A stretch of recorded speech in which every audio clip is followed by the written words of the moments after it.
Latest word also from National Press Services in Washington, D.C. We were damn lucky to get away at all. It's not true. Man, you're really crazy. You know that? We're all in danger. If I were surrounded by 6 or 8 of these things, would I stand a chance with them? We've had enough of this nonsense.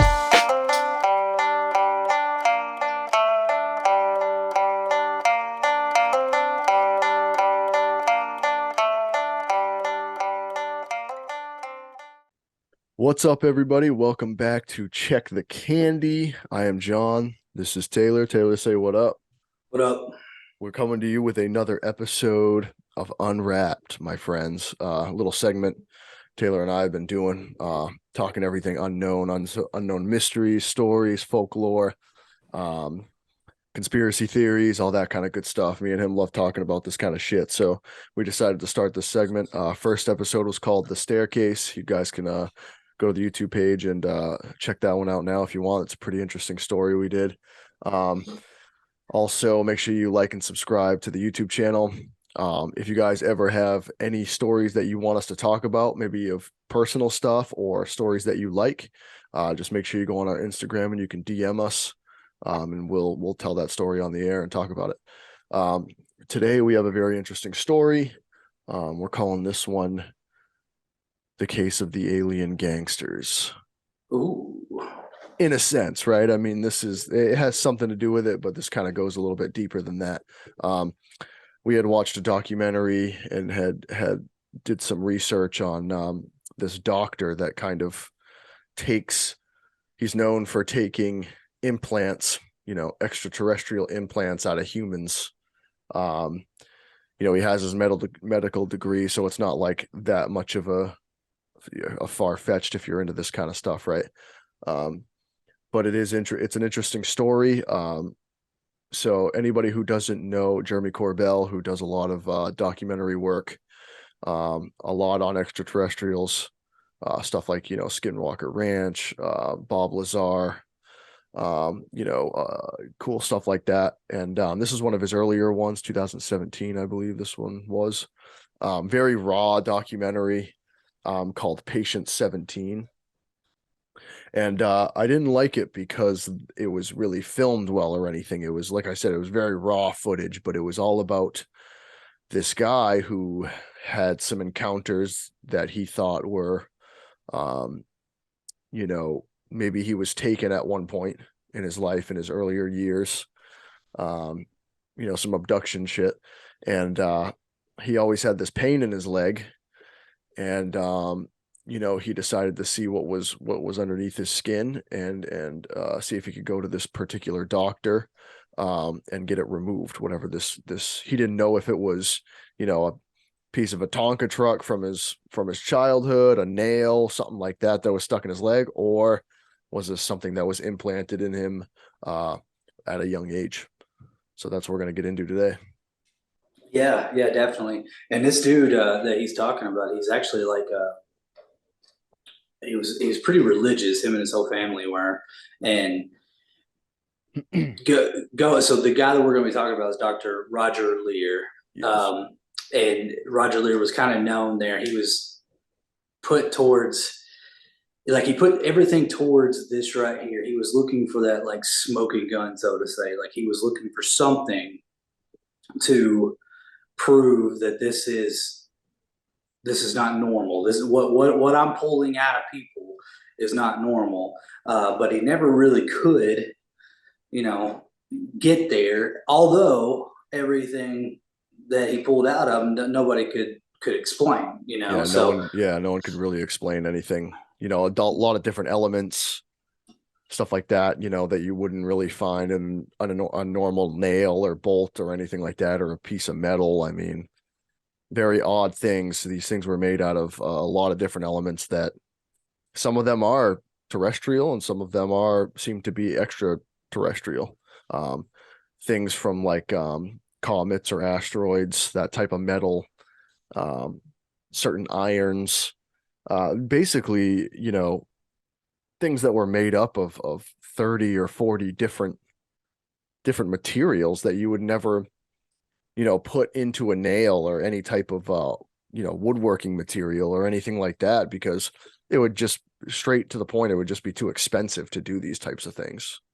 Yeah, well, it's also a thing that they like. I don't think we've mastered yet. We don't have those materials on Earth, Right. so it's kind of a fun story about Roger Lear is that in 1990 something, I can't remember, but there was so to say a crash, a UFO crash in Brazil, Virginia.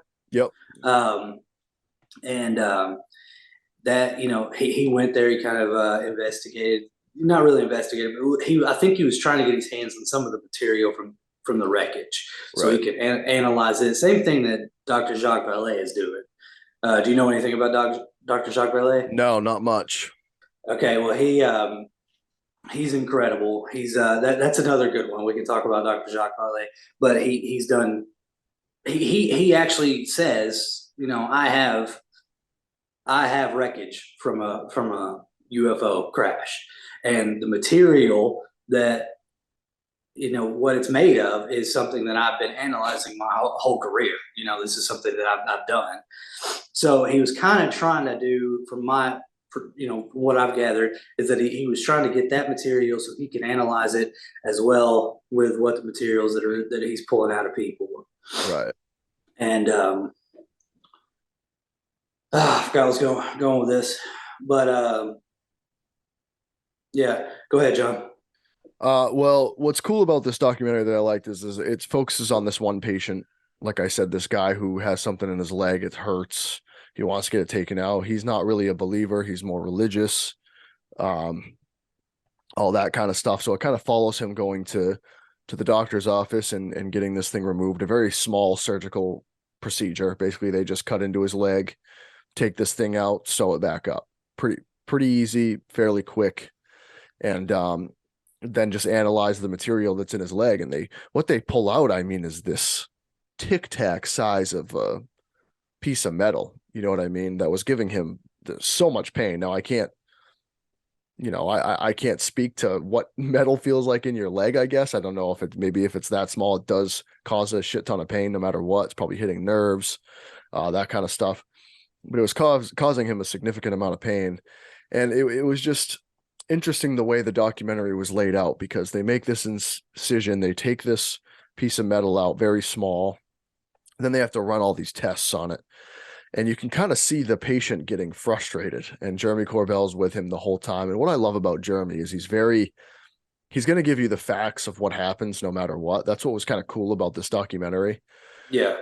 He did say that they took a fucking long ass time. They never even got the entirety of the results. It was basically came down to the fact that you need to do this test, 6 more times or whatever, and they don't have the funding to do that.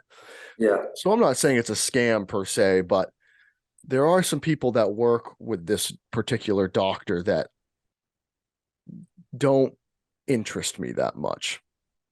Now, the doctor himself is a different story. Now, he dies, midway through this documentary, before he could ever even see what it was made of, Right. And it was made up of like 36 or 38 different elements or something like that. Yeah, and a couple different like irons that like aren't found around here. And basically the conclusion out of that was, these are, who would put this in one nail? Who would put this in a piece of metal? You know what I mean? It would be so expensive to do, and unnecessary as well. Well, the nails and stuff like that, they only have like so many elements, like 4 to 5. Yeah. I think it was like 3 to 5 or so. They said, it's very basic things. Very, very low compared to what was pulled out of this dude's leg. But also during that right there, do you remember them walking him out the back? Oh yeah. There were people waiting for him, and because a lot of believers. Yeah, so Roger Lear, he had gotten pretty big in the MUFON community, Right? And they were the only ones that were really backing him through all this, because people like us, I would love to get in MUFON. I would love to go through all that stuff and be considered one of those people. But and honestly, I don't even know what it is. I just feel like it's a bunch of people really enjoy alien stuff and trying to figure out what the story is. But Yeah, I think it's basically like a Kickstarter or a GoFundMe for researchers and people who, because they're not going to get any funding from the government. And I think no. maybe we're seeing that starting to change a little bit. Mhm. And obviously, I think in my opinion, I think there's plenty of funding going on behind the scenes, but they're not going to fund people who are putting everything out or who they don't have in their pocket where they can say, hey, you sign this right here and you can't say a damn thing. And then we'll give you all the funding you want. But they're not going to do it for someone who's saying, hey, the people should know more about this. And I think they're getting better. I really do. But, he's one of those guys that it's just, you just never know because, they had this big guy one of his analysts, right, that I just was not convinced from this guy. Everything fell apart when the doctor died. All of a sudden, this guy was, not answering phone calls and all these things. And he was when he was reading the results, I don't know if you remember, Yeah, I but remember. he was very vague about everything. And Jeremy says that, which is why he's such a good documentary filmmaker. He was saying this guy was hard to reach. They really didn't have any answers. So he brought it to some other people that he knew. And I mean, one of these analysts was just like, this is incredible. He's like, I've never seen this many elements in one piece of, shrapnel or whatever the hell you want to call it. Yeah, I think whenever he was talking to him, he was just like, so is this something? And he's like, no, this is not something from here. He's like, he was actually like, there's no way. There's absolutely no way. He's like, he was basically like, whoever made this little tiny tic tac of a piece of metal took a lot of time and care into putting whatever that thing was together. Now, is it part of something bigger or these made separately? It's very hard to tell. But I mean, that guy was very compelling to listen to. And then there were other doctors that they didn't have on the documentary that Jeremy referred to that said, well, you need to do 6 more tests. I mean, who in their right mind in the science community or medical community does 1 test, right? So, So, where's this test coming from? What lab was it sent to? There's a lot of questions there for sure. Well, in his early career, I don't know how he really he was into it. He was into this type of stuff. He was into. I know he joined MUFON and stuff like that. He was into that stuff. Right. And he ended up speaking to a psychosis, like a person who would hypnotize you. For people who are abducted and stuff like that, to try to kind of like Betty and Barney Hill. Right. Or most of the famous abductees, right? I mean, all of them really.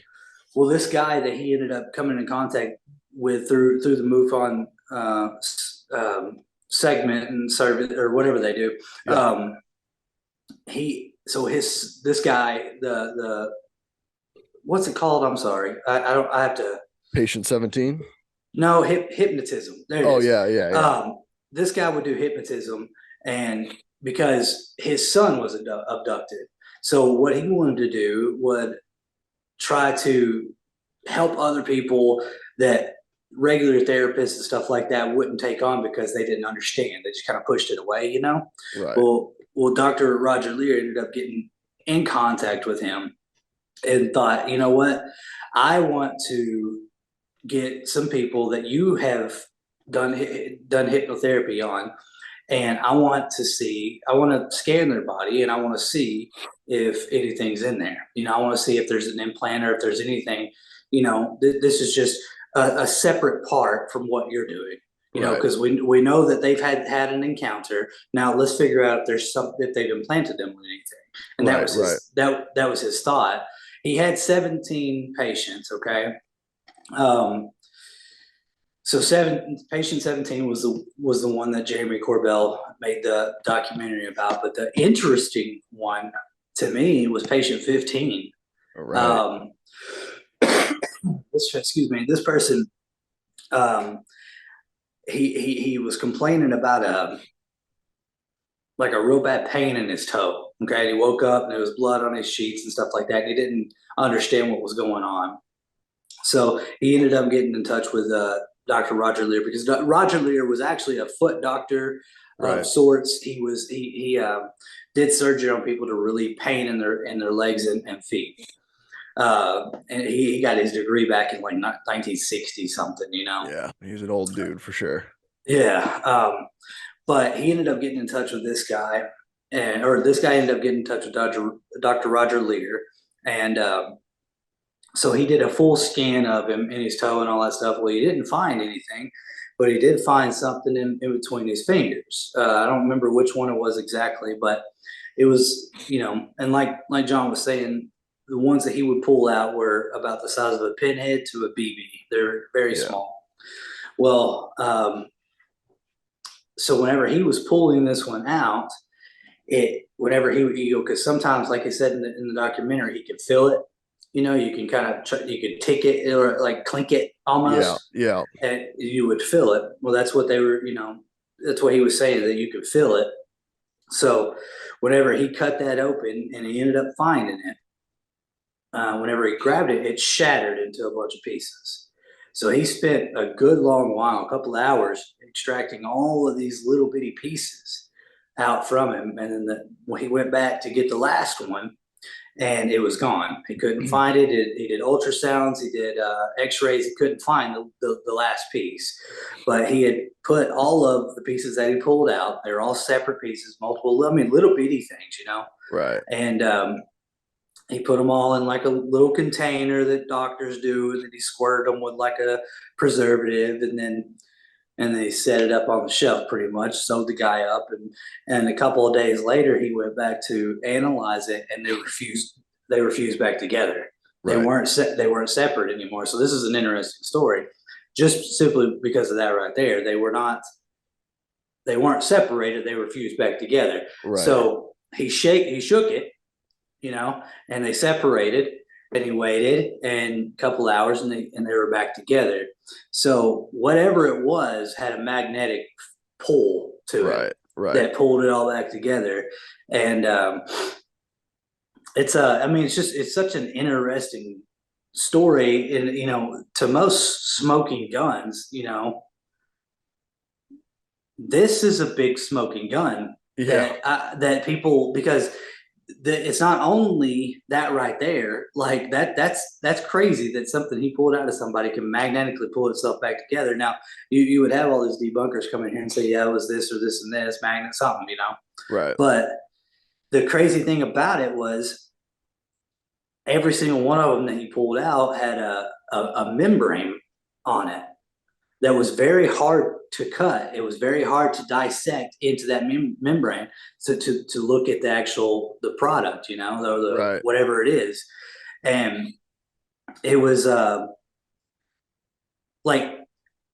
so what I'm getting at is that with that membrane on there, that's the only reason why those stayed in the person, because anything with your body, you get a splinter, you get a nail, your body, even piercings, your body is trying to reject them. Right. It's trying to force it back out.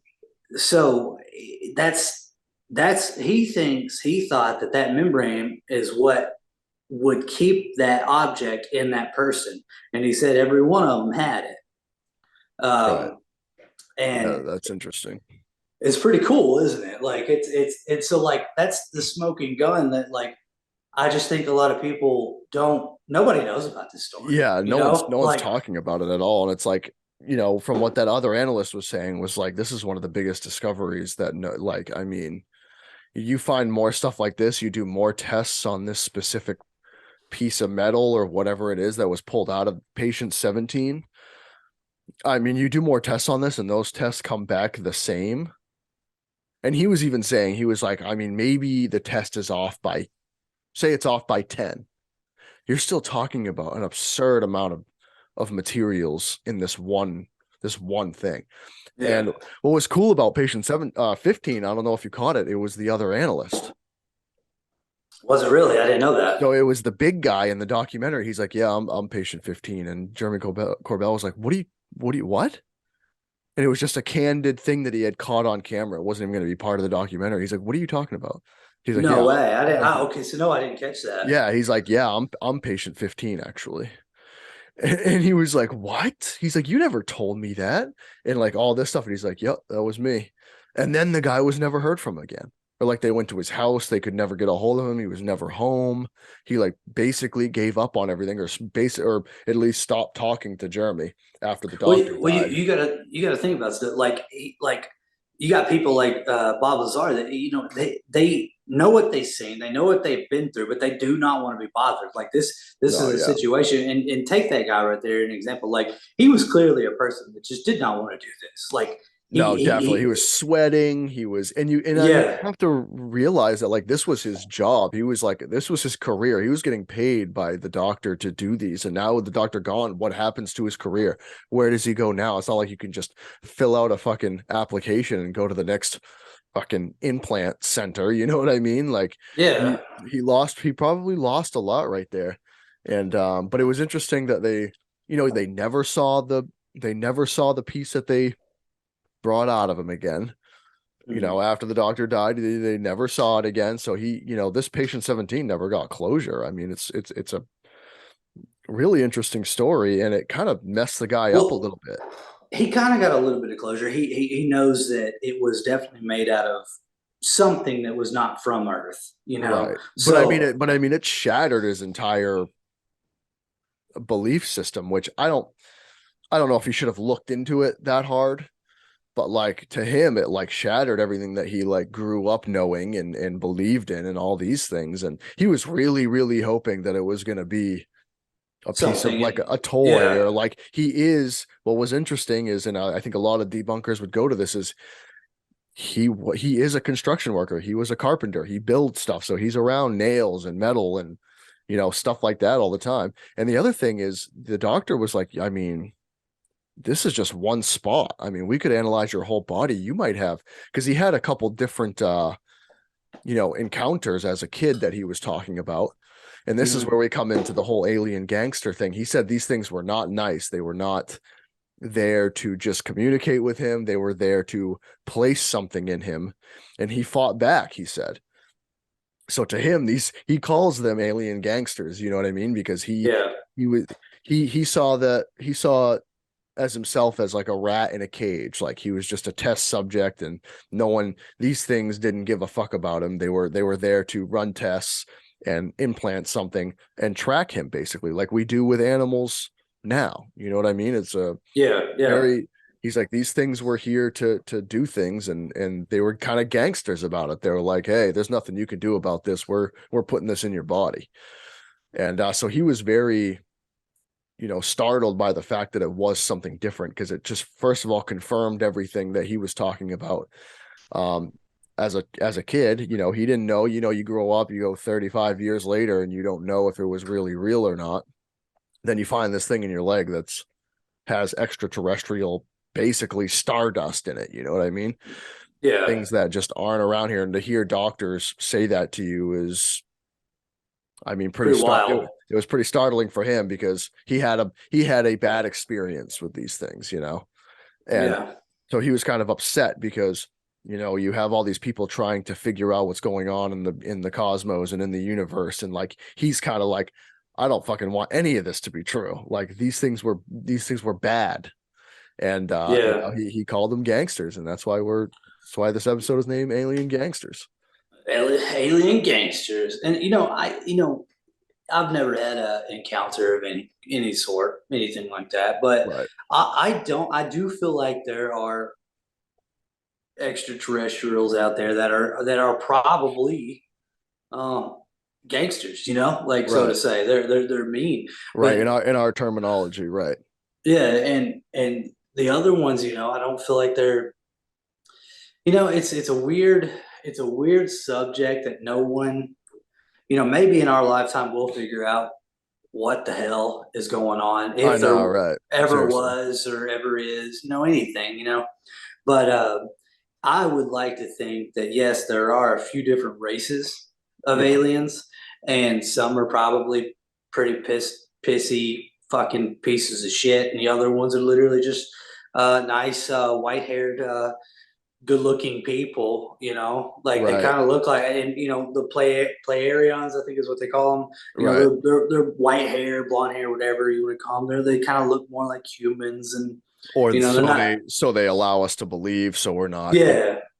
And so, No. you know, they're not the typical grays or the reptilians or whatever you want to think, you know. Right. But yeah, I like to think that there are some, you know, some people in this guy's case, you know, like his experience was really bad. Right. But, you know, in other cases, they're not that bad. They're just something, you know, Betty and Barney Hill, they got a lot of freaked out, you know, the video of them of the Right. hypnotism. All you can hear is the voices and stuff like that. But You have Travis Walton, who was basically like, I mean, they like repaired me. Like mhm. they saw a mistake and then came down and were like, we need to fix, you know, we got to fix this person and put them back together so they're not, you know, scarred for life or whatever. I mean, he basically said that's why he was taken. He wasn't taken to be experimented on, which they kind of lead you to believe in the movie, right? But they had to dramatize it somehow. But he said it was nothing like that. It was very calm. They let him know through, you know, telepathy that they were there to fix him and monitor him until they could release him again. Yeah, and that's, you know, telepathy is a big thing. You know, It's like every case, you know what I mean? I feel like, you know, they really do speak to you without saying anything. It's almost like they speak to you, you know, your brain pretty much. So like, I guess that's what telepathy is. But it's crazy. It's a crazy thing to think about, and it's something that always piques my interest. It's something that like I will never ever get tired of. It's just Right. one of those things, unless it comes to, you know, realization that like, oh, these are real and I know what they are now and this and that. It's almost like a thing, you know. Then I would just be like, okay, well, as long as they're not Yeah. here to hurt me, I'm good. Right. Yeah, it's interesting. I guess if I were to ever have an encounter, it wouldn't want to be with the Alien gangsters. gangsters. You know what I'm saying? So hey, that's it for this episode, guys. Appreciate you guys joining us. Remember, you can like and subscribe to the YouTube channel. Watch The Staircase. That was our first episode. Plenty more episodes coming. We're having a lot of fun doing this. Just good conversation stuff we talk about anyway. Like we said, if you got a story yourself, something weird that happened to you, doesn't matter if it's aliens, Bigfoot, anything you want to talk about that was Ghost. unexplained, anything. Hit us in the DMs on Instagram at Check the Candy. Let us know your story. We'll promote your Instagram or your name, whatever you want, on the episode, and we'll talk about it, and we'll have a lot of fun doing it no matter what it is. So give us a holler. We'll love it, and we'll see you guys later. Yeah, buddy. Peace. Latest word also from National Press Services in Washington, D.C. We were damn lucky to get away at all. It's not true. And you're really crazy. You know that? We're all in danger. If I were surrounded by 6 or 8 of these things, would I stand a chance with them? We've had enough of this nonsense.